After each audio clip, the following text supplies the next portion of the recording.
because you demanded it.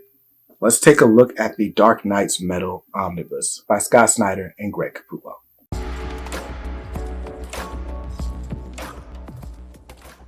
Welcome back to Comics Are Dope. I'm BJ Kicks, and this is another Omnibus Overview. I'm showing you this collected edition to let you know what's on the inside in case you were looking to make a purchase.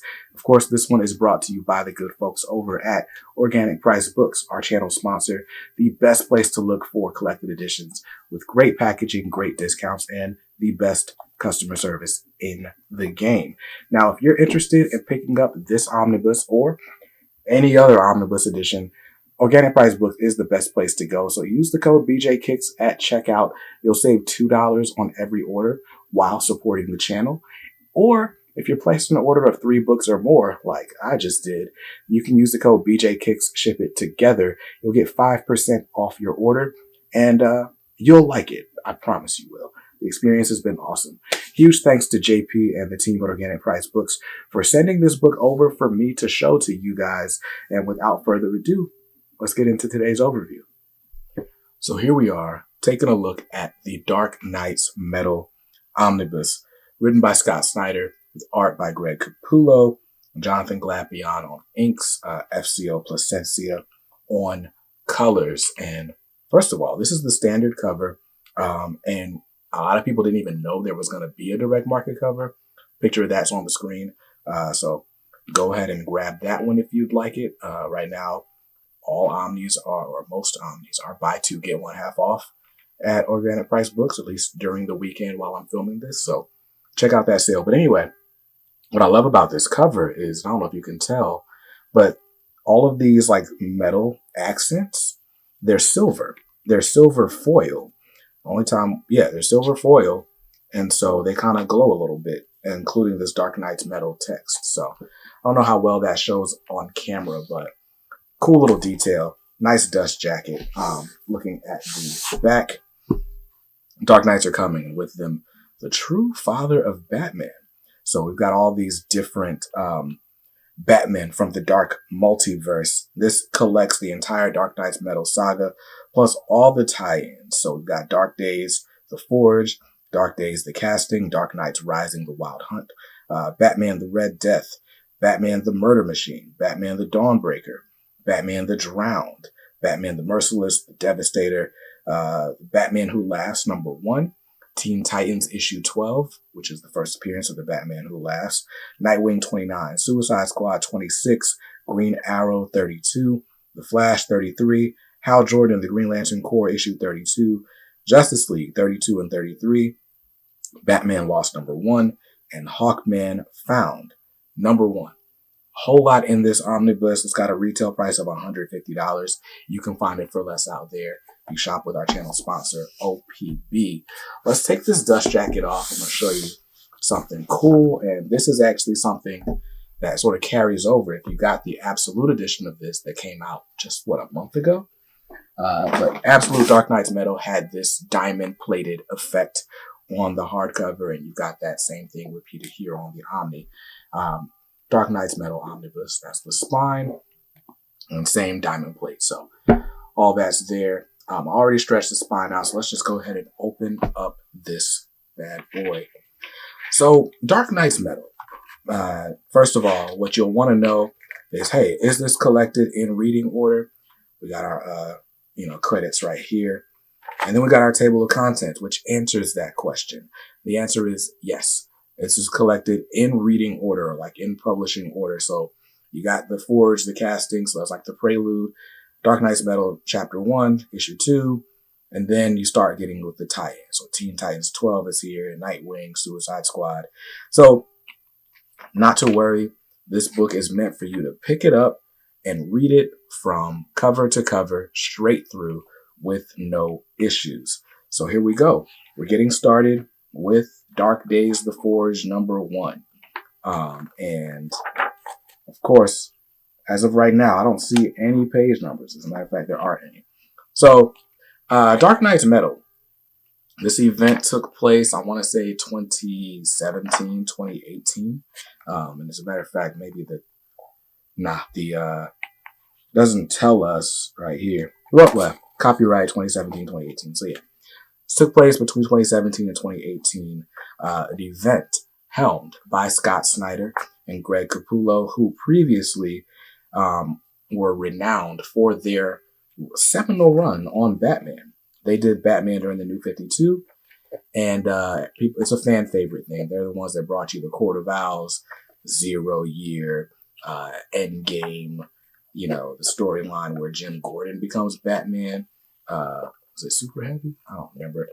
But anyway, so coming off of that, they're Snyder and Capullo being like the next sort of superstar comic book team up. They've been doing a lot of different stuff together. So when I got into comics in 2019, they were still working together. They had done a Black Label book called Batman Last Night on Earth, which all took place after this. It was meant to be their last Batman story, but they could never have enough Batman. Speaking of not being able to have enough Batman, let's talk about the plot of this book. Basically, this book kind of opens us up to the idea of the dark multiverse and all of these different Batmen from different parallel universes. And there's a reason why we got to get saved from them. What's funny is I've never read Dark Knight's Metal. Like I said, it took place before I got into comics. But one of the only stories that I remember my wife reading is Dark Knight's Metal. We went to a closing sale for an LCS that actually ended up merging with my local shop. And they had a bunch of books that were, buy one, get one free. And so we bought a bunch of trade paperbacks, including Dark Knight's Metal. And my wife read it in a day. So the regular event, Dark Knight's Metal issues 1 through 6, she says she loved it. She liked seeing all the different Batman. She liked the art style. She liked how suspenseful it was and how action-packed it was. This collects that, but a whole lot more. A bunch of tie-ins. As you can see, the art is pretty good. I'm about, we'd say maybe a third of the way through this book, and it's still not really trying to lay open quite yet for me. It's getting there, though. It's getting there. I think if you stretch it out a couple more times, this has to be Riccardo Federici on art. It's got to be. That is Riccardo Federici on art. Unmistakable. But anyway, my wife liked this series, and I'm excited to get into it. I'm kind of saving this for after I get into or finish the actual Batman run, since all this kind of spins out of it. It's not, I'm sure you don't need to read their Batman run to understand this, but it'd be nice. This event also kind of marked the end of the rebirth era for DC Comics. So we thought the universe was going in one way, and the Dark Knight's Metal kind of starts like the path toward a new reset of the DC universe, and in some ways invalidated a lot of things that were going on at the same time in publishing, is my understanding. I don't know. Maybe it's not Dark Knight's Metal that did that. Maybe it was Death Metal that did that. But I do know that after this event, they stopped calling everything Rebirth. So there's that. By the time I got into comics in 2019, we had gotten a bunch of stuff spinning out of this. Scott Snyder moves on from Dark Knight's Metal into Justice League and does a whole run on Justice League. They did the Year of the Villains, which was basically a whole big war setting up or big conflict between Lex Luthor and the Batman Who Laughs to fight for the attention of someone who comes out of this whole saga in Scott Snyder's Justice League run. And then all of that leads to the sequel to Dark Knight's Metal, which is called Dark Knight's Death Metal, which I've read all of Death Metal because Death Metal took place firmly after I got into comics. Like I said, I started reading comics in 2019.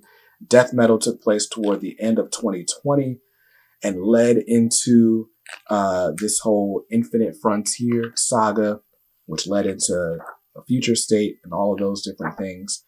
And now just now we've had the official crisis that Scott Snyder wanted to avoid this being. And the DC universe has been reset once again, technically speaking. So all that to say, I've read a lot of the consequences of this run, but never this run itself. And I'm curious about it. The specter there. So yeah, I want to learn about like the origins of the dark multiverse. Even though I kind of know how the dark multiverse supposedly ends. I mean, there's just some great art in here. We got Hawkman. Like, I mean, it's a DC event. My issue with Scott Snyder events, or at least my issue with Death Metal, was like, it just always feels like, all right, let's do something wild and crazy. And while it always looks good, because Greg Capullo's always drawing it, and Scott Snyder like always giving him something interesting to draw, it's still kind of like, what the heck is happening? Why does this need to happen? This is a little bit too comic booky for me. So that's my concern going into this, but hey, we'll see how it all goes. Now we're into, wow, this is a lot of extras. We're already into the extras. We got a variant cover gallery. So that's a variant for, or that's a promo image for Dark Knight's Metal, little poster image. Variant cover by Jim Lee. Bunch of variant covers by Jim Lee, it looks like. Nice, very nice. More Jim Lee. It's a nice Jim Lee Wonder Woman. I like that. Andy Kubert drawing Batman riding a dinosaur.